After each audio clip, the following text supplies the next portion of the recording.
When I first saw that I was doing this movie, I got a reaction that I didn't really expect.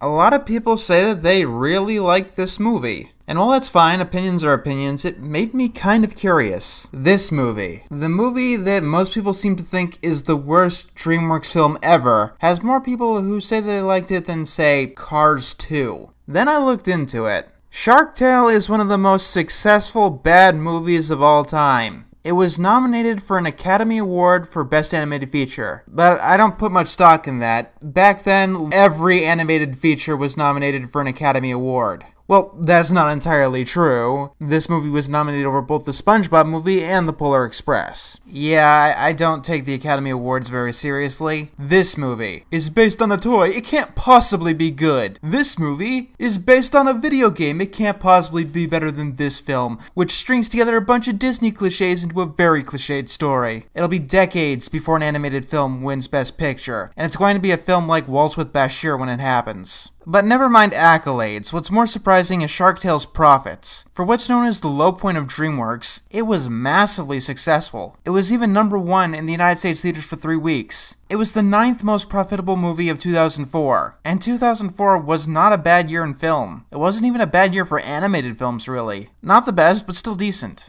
Then I took a look at it, and it all made sense. This movie is a lot worse now than it was when it first came out. You might have heard of this little trick, doing everything possible to be hip and relevant, and trying to cash in on current trends. This is essentially what every Seltzer and Friedberg movie does ever. Every fact about this movie just seems like a corporate cash-in. Not only did they make sure to put in whatever celebrities were popular at the time, but they made sure to make the characters look like them, by creating these unholy monstrosities. And I'll be getting into that in just a bit. Everything from the way that they talk to the suspicious fact that another animated film starring fish was released to massive success just the year before. And as such, this movie has aged. It's aged about as well as a bag of rotten eggs on a summertime sidewalk. I didn't like this film growing up, and watching it again, it is the most dated, pandering thing that DreamWorks has ever made. And let's start with what you've probably already noticed. The animation. This is one of the ugliest animated features that I've ever seen. Mainstream animated features. It's not because the technology was bad or anything. From a technical perspective, there's no rendering issues. The characters move like they should. But this movie massively fails in terms of aesthetics. Something largely independent of technology. The characters that we'll be looking at for the next hour and a half find themselves squarely in the uncanny valley. I said that Mars Needs Mom's characters looked like they were halfway through evolution. It's the same thing here. The only difference is that this time it was intentional. As such, it looks worse than movies that technically have worse animation, like Norm of the North. But beyond that, there's the color palette. If you go back and watch Finding Nemo, you'll see that the color choices were amazing. They really pop, and they massively vary throughout the movie, making Under the Ocean seem very appealing. This movie decides to go with the greasy, grimy algae look, making anything that's not ugly horribly boring to look at. The world of Shark Tale, through a pure aesthetic level, does not look like a fun place to be, which, in itself, could easily kill an animated film. The ability to create whatever palette you want is one of animation's strongest tools, and when it's done properly, we get movies like Fantasia and Inside Out. When it's done improperly, we get Shark Tale. But you know what? DreamWorks is best at taking ideas that look stupid and going above and beyond with them. If anything, their company stands for not judging books by their covers. I thought that How to Train Your Dragon and Kung Fu Panda were going to be stupid and pandering going in, but they turned out to be some of the greatest not only movies in animation history, but some of the greatest series in animation history. So maybe we just have to look beyond the pale for this one. We start with the DreamWorks logo casting a worm into the ocean, who soon finds himself surrounded by a shark.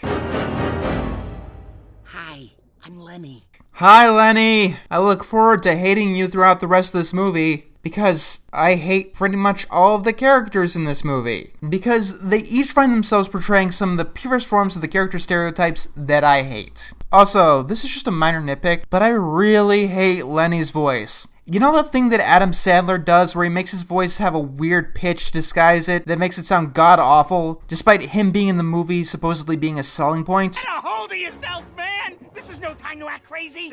Yeah, well, it's no less painful when Jack Black does it. Lenny is a shark who is a vegetarian, and he's an outcast because his refusal to eat animals. Considering the last movie that I reviewed, we're off to an amazing start. Rule of thumb, if you have a meat-eating animal that doesn't eat meat, your movie is probably going to bomb. It's just a little trend that I've noticed.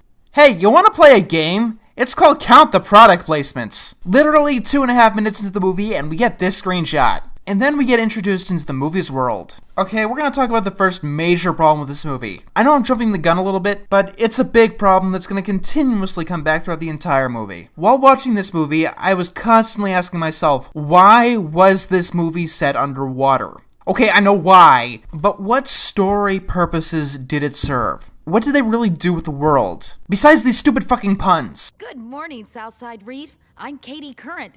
Muscle Crow! Jessica Shrimpton! Hans Stewart! You get absolutely nothing. I mean, in these establishing shots, they try to give some jokes that don't really work, and they seem very lazy. And then we get nothing with the world being underwater. In Finding Nemo, the setting was integral to the story. In Harry Potter, the setting was integral to the story. If you're going to set a story in some place that isn't the real world, or our familiar world, the setting has to be integral. If not, you end up wasting time on establishing things that aren't important, and possibly confusing the audience. If you set Shark Tale in New York, literally nothing about the story would change. It would star Oscar, who works at a car wash, and accidentally kills a member of the mob, gets famous and hailed as a hero for that, and so the mob wants revenge. It's the same exact story. And if that sounds like a generic gangster movie, you'd be correct. Shark Tale is the most generic gangster movie in history, and they tried to hide that by setting it underwater. But that trick doesn't really work when they keep trying to make everything seem closer to a generic city than the ocean. So let's see how this generic movie introduces its generic main character. Hi, I'm Oscar. You might think you know, but you have no idea. Let's see here, you're a down-on-his-luck loser who wants to be a big shot, even though it requires a big personality to be famous, and you have no personality. Yep. You so broke, yo baloney had no first name. I thought I got this movie in English. I have no idea what he meant by that. So after introducing some characters who don't do anything in the story and telling us next to nothing about Oscar, except that he doesn't like to work, he heads off to work. This is the car wash. I mean the attempt to hide the fact that it's a car wash, where he finds out that he was punched in by his friend Angie. She has a crush on Oscar, and we'll be getting to this, but it's going to be one of the most annoying aspects of the movie. I know I keep saying that, but there are a lot of annoying aspects to this movie. We immediately see that Oscar is obnoxious and annoying, which is obnoxiously annoying. Maybe the screenwriters knew that, because with Angie, they went to the other extreme. How do I want to describe her character? Someone could be turning her into sushi, and she wouldn't say a thing. She'd stay absolutely silent. She'd glare at the people she wanted to rescue her through walls or something, and get angry when they didn't have psychic powers. And when that plan fell through, as a ghost, she'd get angry at the person who didn't know she was in trouble and failed to help her, because they didn't know she was in trouble. She's that kind of character. Oh, you don't mean that. Well, of course I do. You're like my best friend. Now that's exposition. I'd say show, don't tell, but I think for once I can actually forgive that. Because if Oscar didn't flat out say that these two are best friends, there would be absolutely no way that the audience would think that he finds Angie as his friend. I'm not kidding. Listen, tell me what you think about this. This is like the best idea ever. You'll stop making those facial expressions? We're not even 10 minutes into this movie and I already want to puke. Oscar is probably the worst designed character in motion that I have ever seen in an animated movie. Yes, this includes Dorby's and Mars Needs Moms.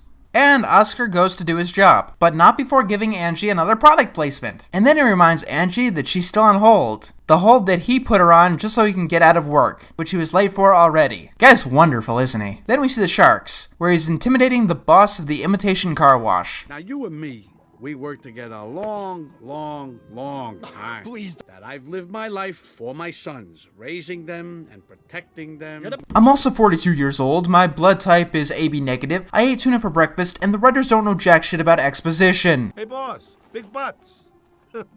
You know, that joke might have worked, except that literally no character in this movie has a butt. But as you can see, this movie is a Godfather wannabe, which confuses me on every level. You see Finding Nemo and you think, Godfather, what's the next brilliant fusion? You know what? I would totally watch the shit out of that. So the head shark wants his two sons to run the mob. I mean the reef, I think. What? What? What? Nothing. You said what first? I didn't say what first. I asked you what. No, you said and then what, and I said what? This is dialogue, ladies and gentlemen. Why did this movie make $360 million again? Of course, one of the sharks isn't the person that the father wants him to be. He's an embarrassment because blah blah blah. It's another plot that you've seen before. Time and again. And it's going to end exactly the way you expect it to. Because the pufferfish points this out, the shark mob leader goes crazy and fires him, and says that he has to start paying to prevent the whale wash from breaking down. Stop your moaning, Oscar. It could be a lot worse, you know? Yeah, that's true. I could have this job and look like you. You know, I don't think he said one positive thing about another personfish in this entire movie so far. Some jellyfish come and attack Oscar and bring him into the boss's office. Then this happens. Hey, baby? Show me that, So, what's going down? Hey, baby, hey, don't sweat it, Sykes. A lot of white fish can't do it, man. Okay, what the fuck? I'd count all the reasons that this joke doesn't work, but we don't have all day. I want to keep this review shorter than the movie. They told a race joke in a movie about Technicolor fish, where no two fish have the same color. Oscar isn't black. He's blue, green, and yellow. If you wanted me to see Will Smith there, you should have made this movie in New York City and made it live action. The pufferfish is yellow, purple, and brown, not white. The joke doesn't make sense on any level. Also, the pufferfish boss keeps inflating because I have not seen that before. It's not like another movie taking place under the ocean came out this exact same year. So Oscar has 24 hours to pay 5,000 clams. So this character, he's lazy, he's inconsiderate, he's an asshole, he's a wannabe, he doesn't pay money back that he borrows. Why the hell is he the protagonist of this movie again? I'm a little fish in a big pond. A really big pond. I'm a nobody. I want some of that. The top of the reef. Where the somebodies live. I want to be rich and famous like them, but... You know, of all of the things that are dated in this movie, it's not the humor or the characters or the animation that's aged the most. It's probably the plot. After watching BoJack Horseman, I can never watch one of these I want to be famous pity party plots the same way ever again. Because what people in this movie don't seem to realize is that being famous is not an end goal. People who become famous don't try to get famous. They do things like write, or make movies, or make people laugh, and they connect with a massive audience. I mean, if you're famous for just being famous, then you're probably the joke of all of society. Fame and being a somebody is just something that comes with it. And if you think you can get famous by doing absolutely nothing, you're an idiot on multiple levels. I mean, people who are famous for being famous, they aren't exactly very successful people. They're the jokes of society. They end up in tabloids all the time. After this movie came out, we've been getting more and more stories of people who've had their stars burn out. They've lost relevance, their lives have been turned to hell. They've had to turn to drugs or this or that destructive behavior.